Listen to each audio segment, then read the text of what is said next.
think we're doing okay. So this is an alternative called the SHOT Show hype that you've been hearing about all the time. You know that there's a SHOT Show coming up. You ever heard of it? So what we're going to be looking at is a little castle on the Bannerman Island. So this is one of the books that's about the island. And I bought these books at the island a long time ago. But that island has a history to it, and part of that history is the castle that's on it. That castle was made by a guy named Bannerman, and these are some of the catalogs from that company, Bannerman Military Surplus. And this is a neat little story. I haven't told it in a while, so I got a new item here, a new relic that we'll be opening up live. So let's dig in. So there was this island, and it existed in New York on the Hudson River. And long story short, there was a time that I'm going to start a new story. So now there's this guy that, I think he was born in Scotland, or his dad was, one of the two. Then he came to the United States, and something happened, and his dad was at war, or his dad was doing something. I think his dad was at war.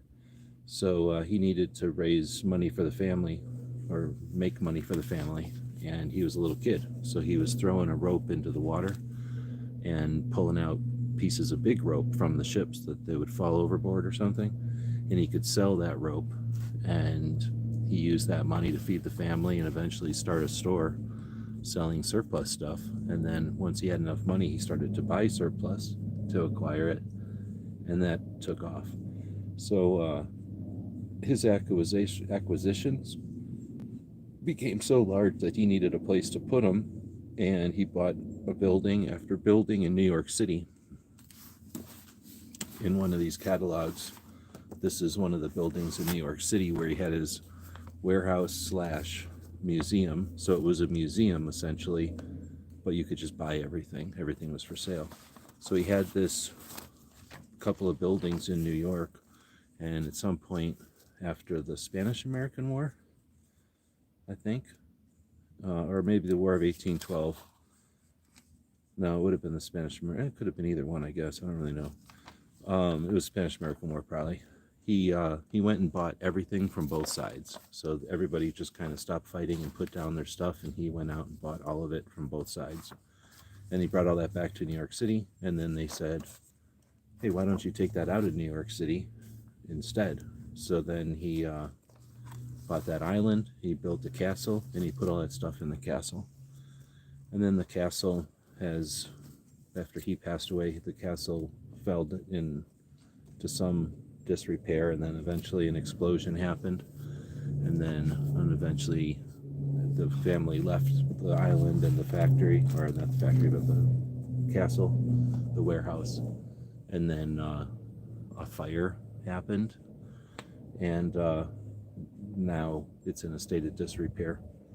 So during the heyday, from approximately 1903 till the 1960s, 1965-ish, a catalog would come out periodically with all the stuff they had at the store slash warehouse castle. And those catalogs came out in like this newspaper paper, and you could get them bound soft cover, or you could get them bound hardcover. Everything I own is a soft cover. So when I was growing up, I was introduced to this whole thing with this. This is a reprint from, I think, the 1980s. This reprint is pretty common. It shouldn't cost very much if you buy one. Does this say, what does that say? 80? I think this says 80. MLXXX is 80. It's always nice of them to not put it in real writing. So anyway, I think this is 1980. And this is a reprint of the 1927 catalog. So these catalogs came out periodically on a very fragile, very delicate newspaper paper. And it was because they came out so often and they were so large. This reprint is on more standard book paper, so it's a little more durable. But my first copy, this is actually a copy I just bought recently. My first copy is destroyed. I still have it, but it's destroyed from looking at it so much as a kid. And it's a catalog. You can go in here and see prices of what things cost. This little cool carbine percussion cap from Germany. Looks like that cost you $10 back in the day. How cool would that gun be for 10 bucks? I think that's still a deal. But look at all these different actions and these different types of locks and mechanisms. People don't realize that there was a lot of innovation in all these years that we don't hear about. And this is sort of an archive of that. So this was one of the things I grew up with, and I knew that it existed, and I always liked it. So then years later, I was going to do a trip around the country back in, 2012, I guess. And in here somewhere, they kind of show you the island. It doesn't really look all that spectacular from here. But I knew that there was a castle on the island. Somewhere in there, doing stuff on YouTube and just being around guns and the internet, I figured out that some of the walls fell down on the castle. So back in its heyday, it looked like a real castle. And some of the walls had fallen down. So in 2012, when I was planning this road trip, I said, I'd like to go see that castle before it falls down all the way. So I planned on looking at it on that trip. But what happened was, trying to keep these in order. What happened was the cop car that we were driving around in started to have issues, and I didn't want to take it all the way up into New York. So we didn't end up seeing it on that trip, and it wasn't until a couple of years later, quite a few years later, that I was able to actually see the castle for my first and only time. So I have seen the castle now, and I just like it even more. So I've started to buy the catalogs, and I buy them on eBay. I cheat. I did find a couple of these. Have I found any of these? No, that's not true. I haven't found any of these at gun shows. Not that I was able to buy, at least. But I do find them on eBay pretty cheap. And that's when I snag them up. So I did buy these books. I think all three of these books at the castle itself. Actually at the house on the island. But aside from that, all these others are just from online purchases. And what we got here then is going in order chronologically. We have a 1903 catalog here, at least a reprint. This isn't an actual one, but this is a pretty nice reprint from probably from 1960, a 1960 reprint of a 1903 catalog. This first thing is a Civil War reenactors magazine from a long time ago, from 1976. And this is a story about the castle from 1976. So that would have been before some of the damage was done, and when people would still go there to salvage stuff from it. So that's an article from kind of outside the catalog. So my first catalog is from 1903, and it's a reprint from 1960. Then I have this 1907 catalog, another reprint from 1970. Then I have my first original from 1925. So this is an original 1925 soft cover. Very cool. With the Scotch tape that, I think they might have actually been shipped this way, because almost every single one I see has this Scotch tape on it. So I really think that might have been the way they were shipped. But I'd have to ask somebody who's been alive since back then. Now this is my reprint from 1965 of the 1865 catalog. So these are the same catalog, but this is its 100th anniversary printing. And I think this is from the company. This is from the Bannerman and Sons. So once Bannerman passed away, it became at some point it became Bannerman and Sons, and then when he passed away, it was definitely the Sons that were running the show. But this was still when it was still a catalog company. That was a real catalog. Then here's my 1927 republishing or reprint, and then this is a 1938 copy, and this is a supplement to that. Because of the way they printed it, I guess they would essentially print the catalog again and then print this as all the corrections, because this was already set up at the printer, I'm guessing. So I don't have all of them. There's definitely more than this, but this is the ones that I've been able to acquire here and there. And I have a lot of fun just looking at the front because obviously the fronts are a little bit different.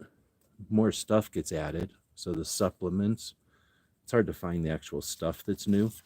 There are some appendixes sometimes, but what they write in here is different. And this is where I've been getting my history of the company and of the whole collection and the progress of it, because they talked about it. This is sort of like their blog, right?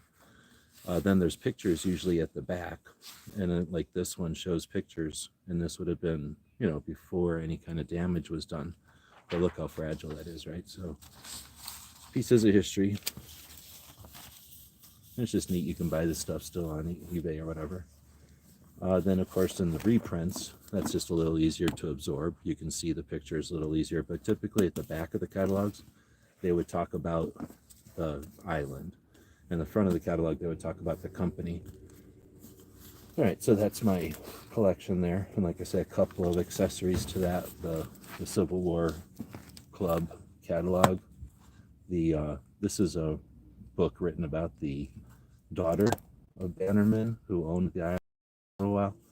And then this is just like one of this is a series of photo books that have been written. And this is the one that talks about Bannerman Island, or the castle, I guess. And then this is a book written by, I think, the people who are preserving the island now, about the island and its history. This is a pretty neat little book. So the reason I'm doing this show is we added to my library. That's my library here. With another cheat, buying it off Amazon or eBay.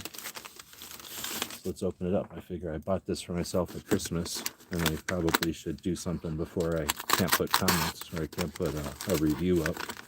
I haven't reviewed it, so sorry if you're the person that sold this to me.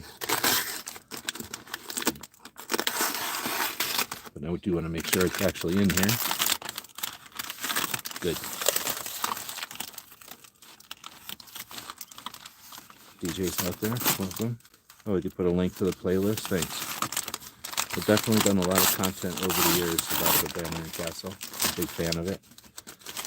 These catalogs were to sell his stuff, but they actually indexed the Civil War, the Spanish-American War, the War of 1812, all the insignias, every piece of like stuff that was on the horses, stuff that they carried, stuff that they cooked with, their flags. So much of their inventory is in there that it's actually not just an inventory for historic reasons, which it is, but it was the beginning of surplus stores and the whole idea of collecting. So here's what we've got. Another catalog, but this is my first hardcover version of the catalog. This would have been, let me remember what year it was. So this is a 1865, and I believe this is the 1933 edition, but the actual 1933, not a reprint. This is the 33 hardcover, and most people didn't buy it this way because it cost more. It was like 25 cents to buy it regular, and it was 45 cents or something to buy it this way. So nobody bought it this way. Or maybe libraries did or something. So you don't see too many of these. Holy shit. You don't see too many of these for sale. I didn't know this was in here. This is cool. This is super cool. So this is neat. I had no idea this was in here. So this is very cool. That's just one of the reasons I get them, is again to see some more information about the island. And here's more information about their store in New York. It's out of the 1917 catalog, it says. But so this is some kind of supplement in yellow here. A revised price list from 1959. Interesting. So on page 220, the horse hobbles are now $1.50. They were probably a quarter or something before that. But this, I had no idea. This is super, super, super cool. This looks like a 1969 article out of the New York Times. Fire destroys Bannerman's castle. That's super awesome. I better take a picture of this. Oh shit, I got my good camera. I'll take a picture of this as soon as it's over, so that if I ruin it, I'll have a picture of it. That is awesome. Yeah, I had no idea this was in here. And I'm guessing this looks like a real cutting. So this is just somebody who had the foresight to put that in here and then leave it in here. That wasn't in the eBay auction. So I wonder if they knew it was in here or if they even knew it was something extra. Wow, that's super cool. So I'm stoked. So that's my Christmas present. A hardcover version of the 1933. Now, I didn't have a 1933, did I? I have a 1938 and I have a 1927. Whenever I buy them, I hope that I'm buying one that I don't have. But I'm cheap, so I buy them by price, not by anything else. So this was normally very expensive, and I got it for, I don't remember, 60 bucks or something. So I got it, I think, much, much cheaper than I would normally see these. Anyway, is anybody even out there? I seen DJ was out there earlier. I don't know how to get to my comments on a phone. What do you do? I'm touching it. What is this? Pin to live stream. Oh, look at that. I can pin a product up here. Tag products. What product should I tag? Hey, look at this phone right here. You should buy one of these phones. Oops. You should buy a phone like this. It's so good. And then I can type in here.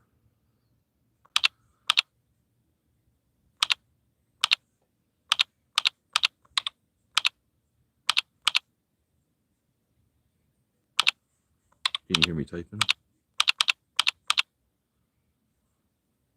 And then search. I'll be danged. Look at there, it found it right there. So I'll just add that to the thing. We'll just go ahead and save that. And we'll tag that. So we'll just go ahead and continue. Now you have a product tagged. So you've been tagged as a product. Anyway, so fiddling with what's coming up on the screen here when I touch that button. Christmas 740's out there. Hello. All right, so yeah, just a little break from the SHOT Show stuff that's happening this week, and I finally unboxed this so I can write the guy. I'm pretty sure this I'm not going to complain about. That's why I got it cheap. Normally these things are quite a bit more than what I paid. I was concerned this was mold, but it looks more like it was tape or something. All right, so thanks DJ for dropping some links. See you, Chris, and for everybody else. Thanks for not chatting, but thanks for being here.